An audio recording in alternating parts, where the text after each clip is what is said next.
Boa tarde, crianças. Nós vamos começar agora a nossa aula de História. Por favor, abra o livro na página 193. Hoje nós vamos dar início ao capítulo 2, que se chama A Comunicação entre as Pessoas. Vamos lá, sigam a leitura, por favor.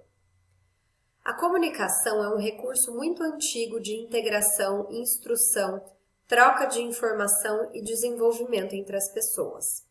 Ela permite que informação, conhecimento, ideias e imagens circulem.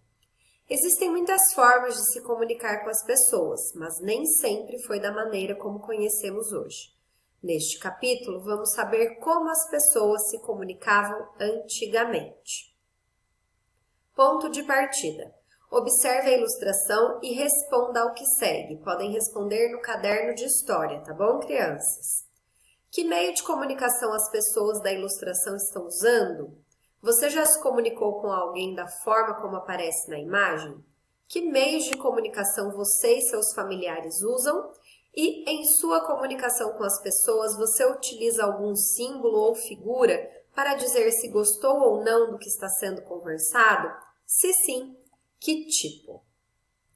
Página 194, Entender História.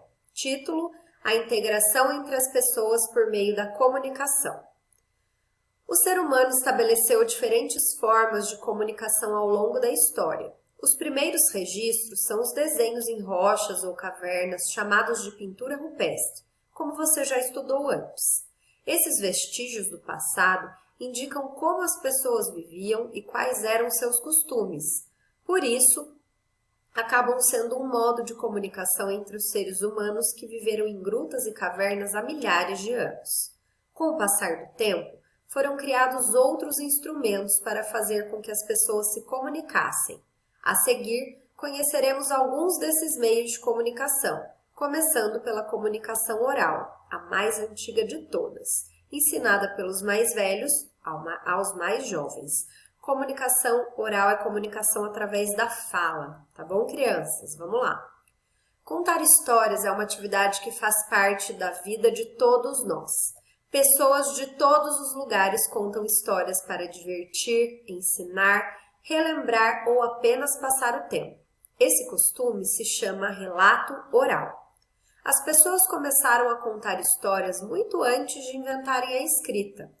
Tudo o que precisava ser ensinado às crianças e aos jovens, crenças, a origem do seu povo, os costumes, tudo isso era feito oralmente, ou seja, pela conversa entre as pessoas. Hoje em dia, as histórias também são contadas por meio de livros, filmes, programas de televisão, quadrinhos, jogos, etc. Atividade 1, página 195. Em sua família, existe o costume de contar histórias? Se sim, como é esse momento? Número 2. Como as pessoas faziam para se comunicar umas com as outras antes de inventar a escrita? Acabamos de ler sobre isso. Número 3. Quando precisavam comunicar uma regra ou uma lei a muitas pessoas, como será que faziam antes da escrita? Como é que vocês acham que eles faziam, hein, crianças? E por último, se você fizesse parte de um grupo com a tarefa de criar uma lei, como você sugeriria que essa lei fosse comunicada a todo mundo? Vamos agora para a nossa curiosidade no Você Sabia.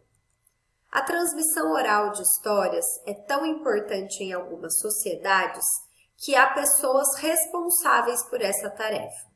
Os melhores contadores precisam ter ótima memória e descobrir um jeito bem legal de contar as histórias. Alguns cantam músicas, outros declamam poemas. Em algumas sociedades africanas, o contador de histórias é chamado de griot. Os griots são muito importantes para a comunidade, pois ensinam aos mais jovens as tradições de seu povo. Vamos continuar a nossa leitura agora na página 196. É importante lembrar que no relato oral, as histórias se modificam com o passar do tempo, pois elas são contadas por diferentes pessoas. Essa diversidade ajuda a criar novos fatos para os casos e novas formas de compreensão do que está sendo contado. Você já ouviu a expressão "quem conta um conto aumenta um ponto"? Ela fala sobre isso, ou seja, que cada um pode interpretar e recontar uma história à sua maneira.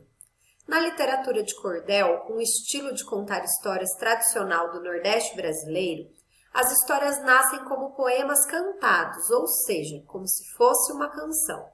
O cordelista, como é chamado contador de cordel, cria seus versos rimados e depois imprime os livretos de cordel para vender.